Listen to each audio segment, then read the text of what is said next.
Hello and welcome to Africa Today. I am Esther Mokwariola.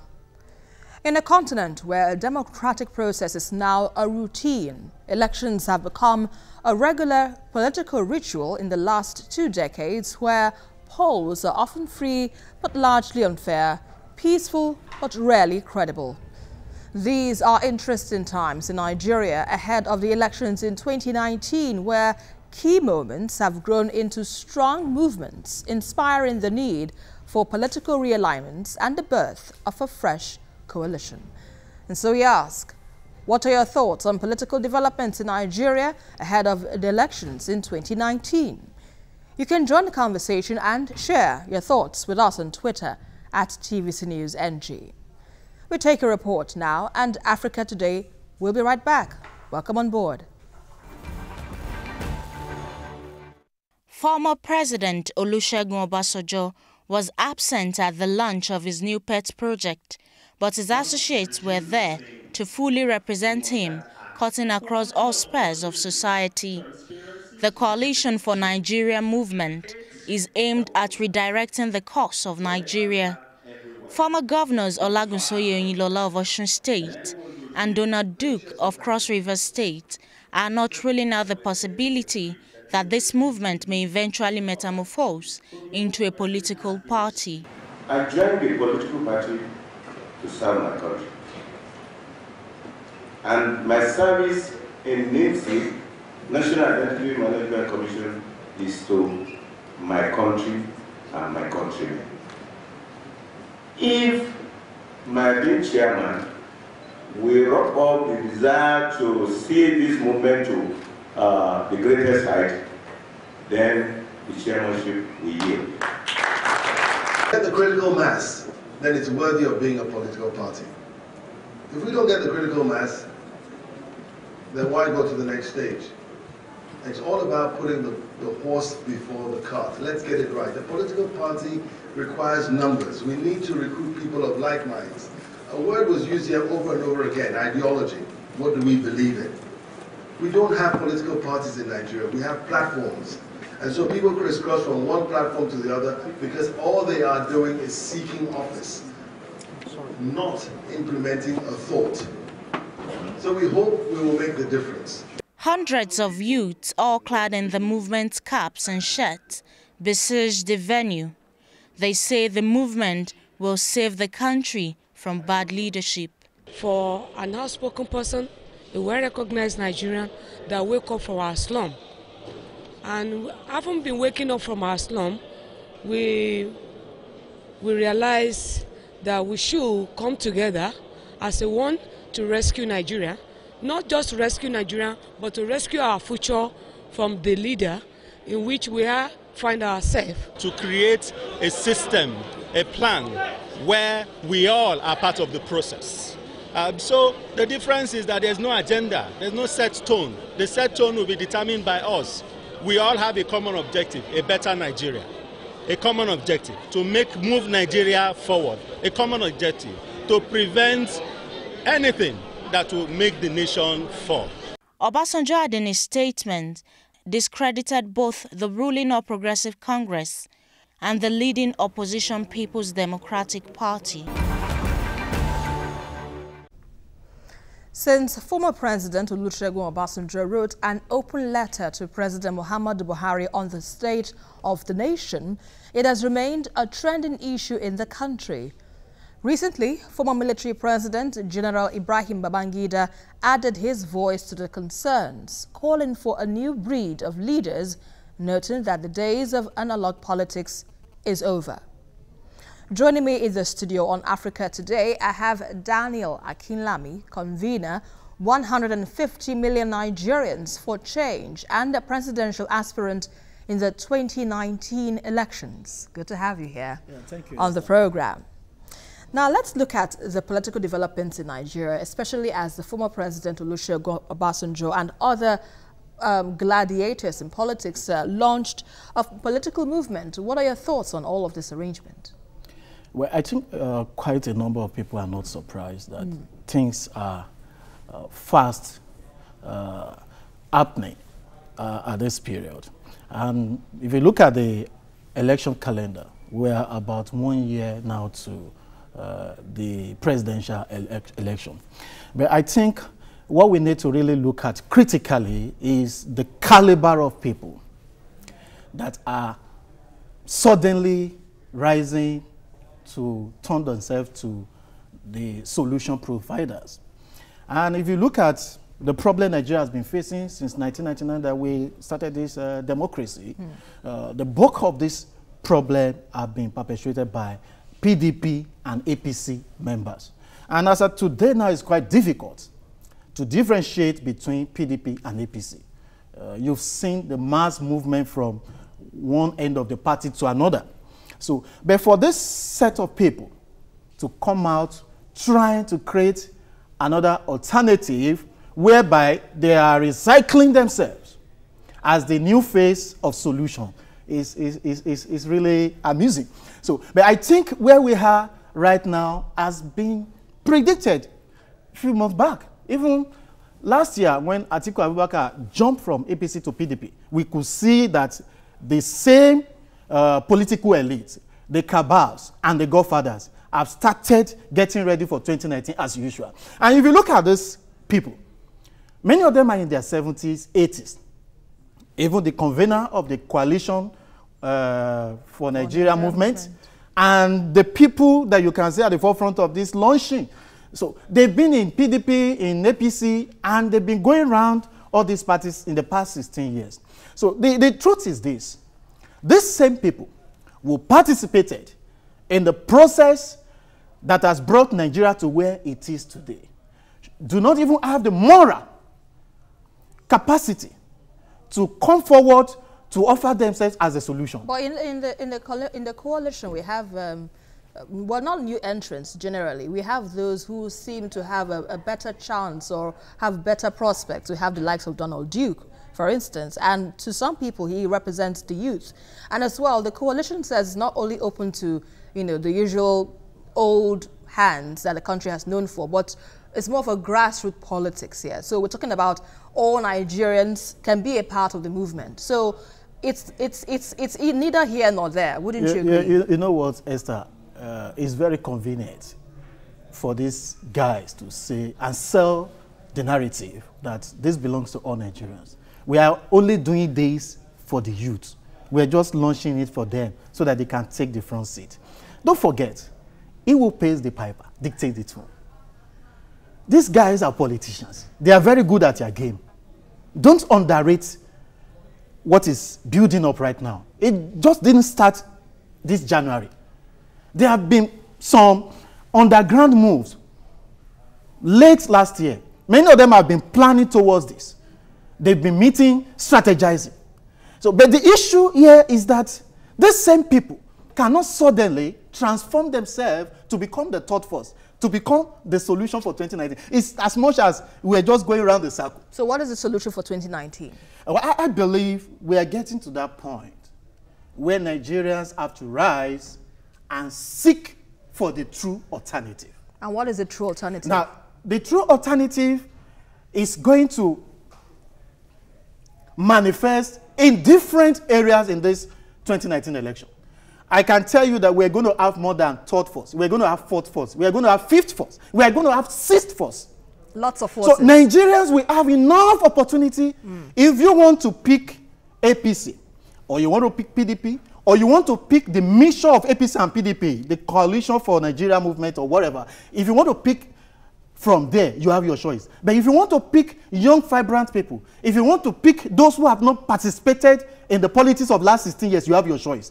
There are several people throwing their heart into this election. And more people are coming up by the day. So I think between now and November 16, when INEC will lift the ban on campaign, Nigerians will see enough. They will hear enough manifesto, enough policies, and people will be able to decide. And I think at this point, we must wake up. We can't be deceived again by the same political class transforming themselves into the people's movement. I believe people have been talking about this third force as far back as the past 1 year. It's been loud. Then suddenly, some people rose, hijacked that. But if they think they can take the front row in the campaign and the awareness for 2019, they are mistaken. All right, the bottom line of everything here is good leadership, because most of what Nigerians deserve is good leaders, because we've been without that for a long time now. So if we have different forces like you say we would have, one major thing should stand out is, do we have leaders that will represent us in government? That's the question that Nigerians are asking. Nigeria has never lacked leadership potentials. Nigeria has never lacked brilliant people. Nigeria has never lacked technocrats. But the problem has been the political system, the party system do not allow such people to succeed to the point of even winning the party ticket. The party ticket in the two major political parties that we have today has become a sort of racketeering, that you have to come through a certain set of godfathers, cabal. Some people within the political system have to approve of you or lift your hand up or recommend you before you can get tickets. I think where we are going, where Nigeria should be, then that is when we can see true leadership. Is when the political parties have true internal democracy. When the process of selecting the delegates from the ward to the local government and the state level is transparent, that the delegates, they merit the position they get by the ballot to go to the national convention. That is when they can actually vote for candidates by the ideas the candidates are bringing up, by the policy. But check out most of these primaries that are taking place in the past 16 years. There's never been a debate within party primaries. There's never been an avenue for you to see the policies. People just line up behind somebody that's been approved by certain governor. People line up by somebody that's been recommended. And I think until we jettison this practice, we cannot see those true leaders rising. Latest developments in Nigeria have seen social conversations and agitations go from tweets to streets, where young people believe they are not too young to run for political office, even with the odds far from being stacked in their favor. Well, Daniel Akilami, a presidential aspirant, is still with me in the studio, and we've been looking at this matter holistically. Well, now let's look at the issue of godfatherism and cabals, like you mentioned before we went on break. How can we move past this kind of money bag politics, which seems to be the order of the day in Nigerian political space? Well, I think we've been trying to sensitize the people every election. But, you know, no thanks to the poverty level in the country. You see that playing out during the election period. A lot of people forget about the sanity of the process and what those people are offering. They go for what they can collect from them. That is the stomach infrastructure. So, but I think we have another opportunity this 2019 to step up this awareness that more people can participate in the political process by the merit of what they are offering. Now, it may take time for this message to spread to the rural areas, to some communities where it will take, so much infrastructure to get people out to go and vote. You could see what happened in the Anambra governorship election. Very shameful. They were sharing money to voters on the election day. So I think we should not give up. It's very alarming, disturbing, but we should not give up. We should step up the awareness. We should keep sensitizing our people that they should see beyond whatever anybody is offering. By now, people should know when you collect rice, when you collect beans, you collect yam, you are exchanging your future. The resources that should get you good road, they are just bribing you to take over power to enjoy whatever the things, the paraphernalia of the office they are going into. So we need to step up the momentum for 2019. The awareness needs to increase. There are several movements now rising. You can see the red card movement. You can see several. So the awareness about this PVC registration, collection, and all the INEC procedure going on is also encouraging. So we need to step this up to the extent that by the time we are getting to the November, the campaign season, the major focus should be about how people, especially in the rural areas, all right, can decide for merit this time around. All right, let's look at your ambition to be the president of Nigeria. You're a young man and you seem to have the dream to, well, lead us into the promised land as most Nigerians are looking for. But let me ask you this, what are you bringing to the table? What is it that makes you want to be different from the others we've always had? You know, to many of us, we have been around in this country for years. And for the past over 40 years I've been here. And I've seen it all. I've seen how this country that is destined to be the giant of Africa has been bastardized. I've seen how infrastructure has collapsed.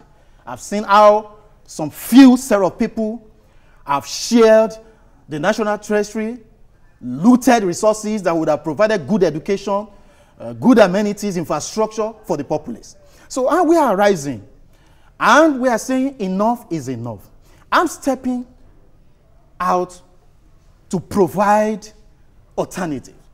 And what I'm bringing is a leadership that has never been seen in Africa. A leadership that is accountable.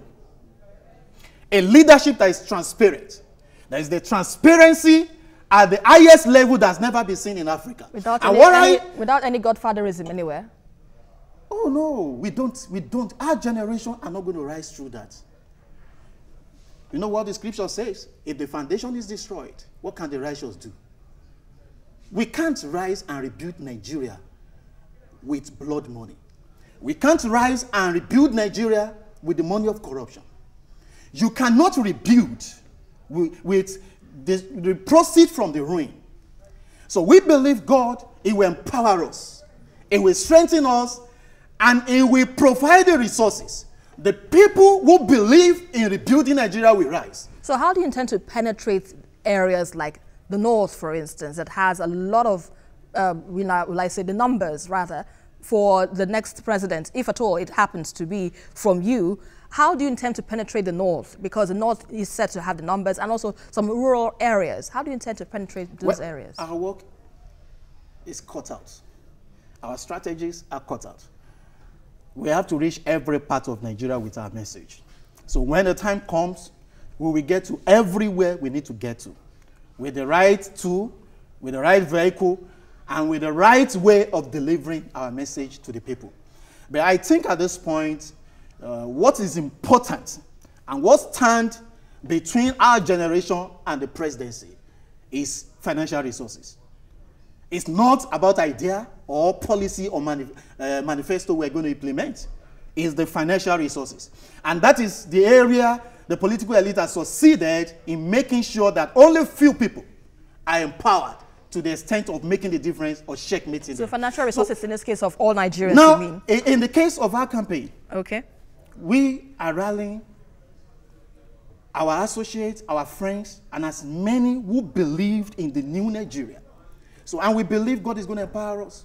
So we are going to go as far as is necessary to spread our message, all parts of Nigeria. And we're going to reach villages and communities everywhere in the north and in the south with our messages. So but what I can say is that for any one of us that are the young aspirants now, whoever that will make the difference in 2019 has to do it outside social media. You have to get to the street. You have to meet the Market Women Association. You have to meet associations like the transport workers. You have to meet as many stakeholders and take your message out there to the street. And have you been able to do that successfully? Or we're still on the road to it? We're on the road to it. Election campaign starts on November 16th. So we are building up gradually. So we still have enough time to get there. And who are you bringing in your terrain? Who are you bringing on board your political party, if I were to add? Who are the people that you need to support you here? Well, I think we shouldn't be in a hurry. You know, these are processes. Party primary starts from August, you know, to like October. So when the time comes, INEC has not lifted the ban on campaign yet. So we unveil our policies, our ideas, and the platform we are running with. And Nigerians will see what we are up to. It's a marathon. We're not in a hurry. It's a marathon indeed. And talking about the politics in Nigeria ahead of 2019, what are your speculations? Are we having a new face altogether? Are we having a new, a same of the same kind of politicians taking over power in 2019? You know, the scripture says something. There is a spirit of God in a man that giveth him understanding. For those who understand time and season, there is a season over Nigeria. And that season is obvious in the sense that there must be a paradigm shift in 2019. Both the old and the young are saying it. You can see all the letters are flying up and down, and the press statement, even the controversial one of yesterday. So it's getting loud and clear. Nigeria needs the paradigm shift. And 2019 is going to be a different year in Nigeria election cycle. Unimaginable things, surprises is coming in 2019. What kind of surprises are you now anticipating? Yeah, surprises in the sense that some high and mighty will be demystified. Surprises in the sense that the movement of the young people will begin to make impact in Nigeria. Surprises like people who you ordinarily would not think will be able to take on some mighty candidates. They will do successfully and the people will rally behind them. So 2019 is going to be full of so much impact from the young generation. I really share your dream and anticipation too, but my also concern is the young ones, because why I was asking that question initially is what kind of support? Are we having more young people following your terrain? Because that's the question here that most Nigerians want to know. I think sincerely, my perspective about that, there's a difference between being a young presidential aspirant and running a campaign to win election. Our campaign is not solely for young people. We are campaigning to win the vote of every Nigerian, both old and young. The senior citizens, the middle class working people, the people in the rural areas, artisans, workers, they all need to come to vote for us. It's not the vote of the young people alone that will make us to win the election. But the most important thing is that our constituency right now is highly divided. And there are quite a number of young people that are getting involved at the presidential level as well, even at the governorship level. So, but the difference will be, and I've been telling quite a number of people who care to listen, that any young person that will make the difference at the presidential level, we have to get to the grassroots. We have to mobilize for vote at the grassroots. We have to step out of social media, work hard, go across the whole country, form alliances that are credible, and meet leaders that are credible, and pitch for votes the way APC is pitching for votes. And finally, before I go, does it mean that if you're going to go into this election, finally, as a presidential aspirant, you wouldn't step down for any political party? Because that's the normal thing we normally have, you know, when the heat is up, you finally have a presidential candidate giving way for the dominant party. Are we having the same situation as you? There's nothing like that ahead of me. There's nothing like that. There's nothing like stepping down. Oh, really? We are into this to the end, to make the difference, to make the contribution, till we can see a new Nigeria rising. All right. A new Nigeria that will flourish and we can be proud of. And I like that positive note. Thank you very much, Daniel Akinlami, convener 150 million Nigerians for Change, and of course, a presidential aspirant. Thank you very much for your contributions on Africa Today.